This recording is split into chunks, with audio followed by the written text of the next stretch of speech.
ಇಂದು ದೇಶಾದ್ಯಂತ ನೀಟ್ ಮರುಪರೀಕ್ಷೆ ಯಾವುದೇ ರೀತಿಯ ಅಹಿತಕರ ಘಟನೆಗಳು ಈ ಬಾರಿ ನಡಿಬಾರದು ಅನ್ನುವಂಥ ನಿಟ್ಟಿನಲ್ಲಿ ಬಹಳ ಕಟ್ಟೆಚ್ಚರವನ್ನು ವಹಿಸಲಾಗ್ತಾ ಇದೆ. ಬೆಂಗಳೂರಿನ 68 ಪರೀಕ್ಷಾ ಕೇಂದ್ರಗಳಲ್ಲಿ ನೀಟ್ ಪರೀಕ್ಷೆ ಇವತ್ತು ನಡೆಯುತ್ತೆ. ಪರೀಕ್ಷಾ ಕೇಂದ್ರದ 200 ಮೀಟರ್ ವ್ಯಾಪ್ತಿಯಲ್ಲಿ ನಿಷೇಧಾಜ್ಞೆ ಕೂಡ ಜಾರಿಯಲ್ಲಿದೆ.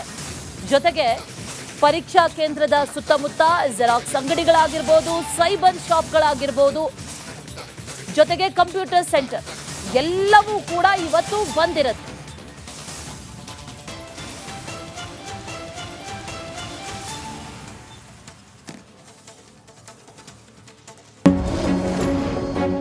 ಇಂದು ದೇಶಾದ್ಯಂತ ನೀಟ್ ಮರುಪರೀಕ್ಷೆ. ದೇಶದ ಲಕ್ಷಾಂತರ ವೈದ್ಯಕೀಯ ವಿದ್ಯಾರ್ಥಿಗಳ ಭವಿಷ್ಯ ನಿರ್ಧರಿಸುವ ನೀಟ್ ಪರೀಕ್ಷೆ ಇಂದು ನಡೆಯಲಿದೆ. ಪ್ರಶ್ನೆ ಪತ್ರಿಕೆ ಸೋರಿಕೆಯಿಂದ ರದ್ದಾಗಿದ್ದ ಪರೀಕ್ಷೆ ಇಂದು ಮತ್ತೆ ನಡೆಯಲಿದೆ.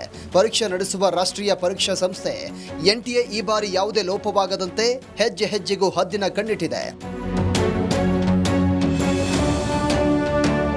ಒಂದೆಡೆ ವೈದ್ಯಕೀಯ ಶಿಕ್ಷಣದ ಕನಸು ಹೊತ್ತು ವಿದ್ಯಾರ್ಥಿಗಳು ಮತ್ತೊಮ್ಮೆ ಪರೀಕ್ಷಾ ಕೊಠಡಿಗೆ ಹೆಜ್ಜೆ ಇಡ್ತಾ ಇದ್ದಾರೆ. ತಿಂಗಳುಗಟ್ಟಲೆ ತಯಾರಿ ನಡೆಸಿದ ವಿದ್ಯಾರ್ಥಿಗಳಿಗೆ ಮರುಪರೀಕ್ಷೆ ಮತ್ತೊಂದು ಸವಾಲಾಗಿದೆ. ಮಾನಸಿಕ ಒತ್ತಡವು ಹೆಚ್ಚಾಗಿದೆ. ಈ ಬಾರಿ ಪರೀಕ್ಷೆಯಲ್ಲಿ ಯಾವುದೇ ಗೊಂದಲಕ್ಕೆ ಅವಕಾಶವಾಗದಂತೆ ಅಧಿಕಾರಿಗಳು ಕಟ್ಟುನಿಟ್ಟಿನ ಕ್ರಮ ಕೈಗೊಂಡಿದ್ದಾರೆ. ಪರೀಕ್ಷಾ ಕೇಂದ್ರಗಳಲ್ಲಿ ಹೆಚ್ಚುವರಿ ಭದ್ರತೆ, ನಿಗಾ ವ್ಯವಸ್ಥೆ ಹಾಗೂ ನಿಯಮಾವಳಿಗಳನ್ನು ಜಾರಿಗೊಳಿಸಲಾಗಿದೆ.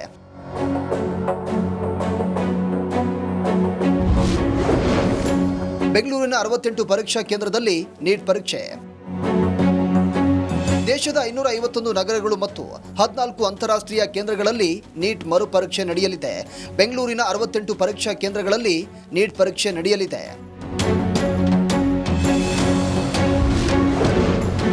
ದೇಶಾದ್ಯಂತ ನಡೆಯುವಂಥ ಪರೀಕ್ಷೆಗೆ ಸುಮಾರು 1.5 ಲಕ್ಷ CCTV ಕಣ್ಗಾವಲು ಇರಲಿದೆ.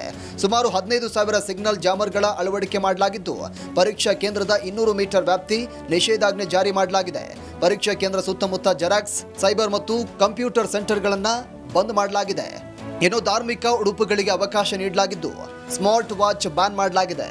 ಪಾಸ್ಪೋರ್ಟ್ ಸೈಜ್ ಫೋಟೋ ಹಾಗೂ ಸರ್ಕಾರಿ ID ಕಡ್ಡಾಯ ಮಾಡಲಾಗಿದೆ. ಇಂದು ನೀಟ್ ಮರುಪರೀಕ್ಷೆ ಕೇವಲ ವಿದ್ಯಾರ್ಥಿಗಳ ಜ್ಞಾನದ ಪರೀಕ್ಷೆಯಲ್ಲ, ದೇಶದ ಅತಿದೊಡ್ಡ ಪ್ರವೇಶ ಪರೀಕ್ಷೆಯ ಮೇಲಿನ ನಂಬಿಕೆಯನ್ನ ಪುನಃ ಸ್ಥಾಪಿಸುವ ಪರೀಕ್ಷೆಯೂ ಹೌದು.